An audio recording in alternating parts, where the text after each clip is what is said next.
My name is Serene Williams. My maiden name is George. How old are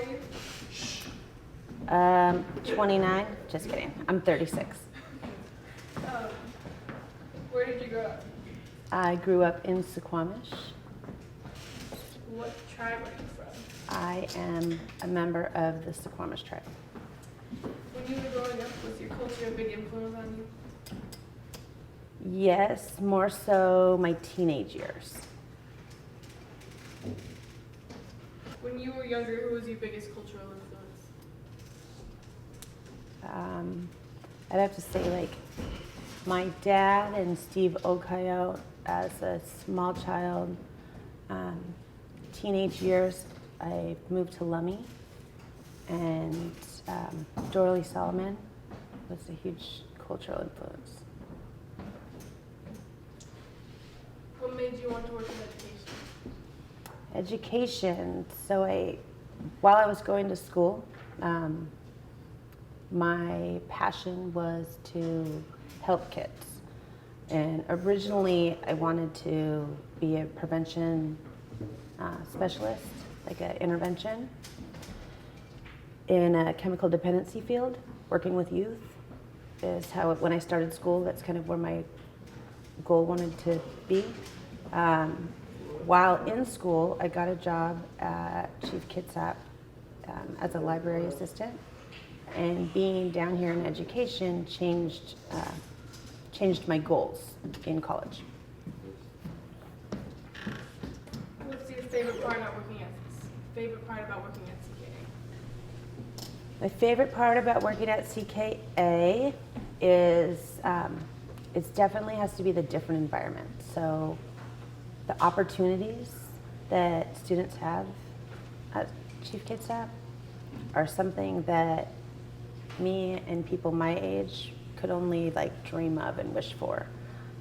When it comes to the cultural activities and the things that our kids get to do here,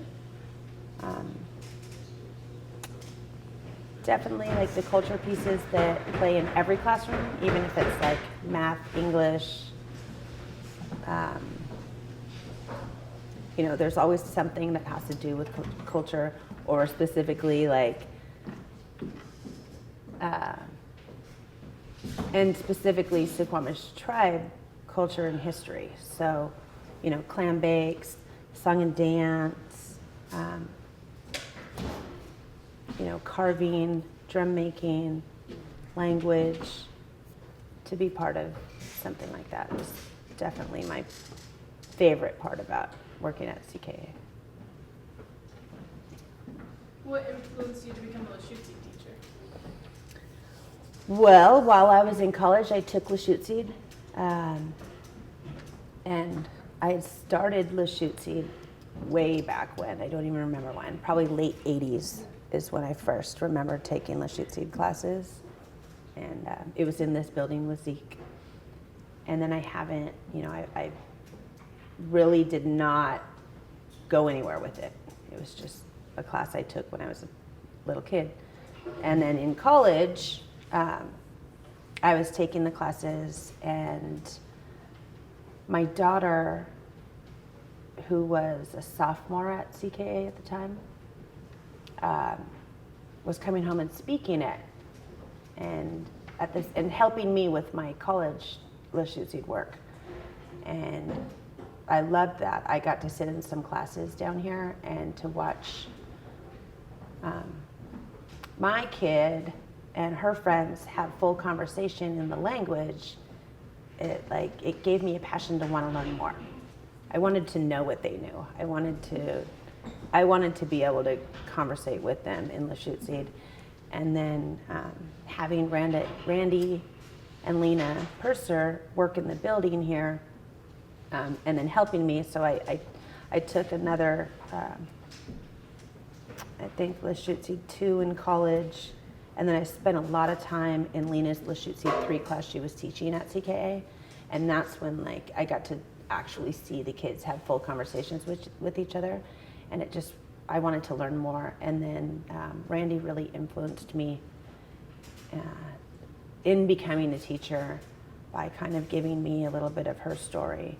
And at the time, I thought, I can't teach Lashutsi. I could barely pronounce things. And so having those two people in the building really pushed me to getting my certificate and becoming a Lashutsi teacher. What's your favorite part about teaching Lashutsi? My favorite part about teaching Lashutsi is when the kids get it. When I can look at the kids that I have taught now for Lashutsi 1 and Lashutsi 2, and they're getting it. They're able to speak it in the kitchen. They're able to write and have conversations with each other. Like, that's probably the most rewarding part about teaching. And I learn with them. Like, when it comes to our language, you know, something that I learned 3 years ago could be, there's a different word for today.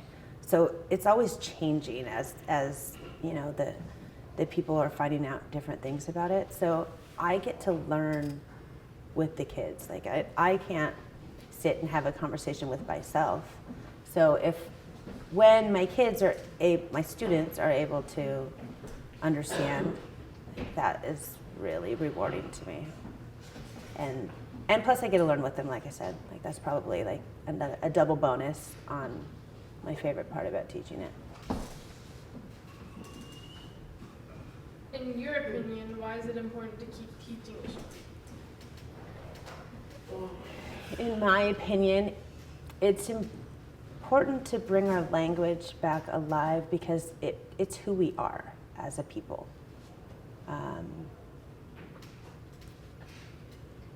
You know, it's what our ancestors spoke. It is the language of our ancestors. It is our language.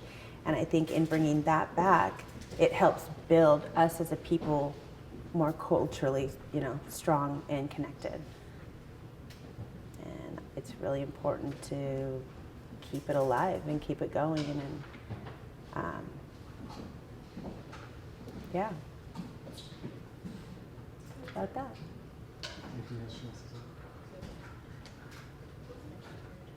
Thank you for your time. You're welcome.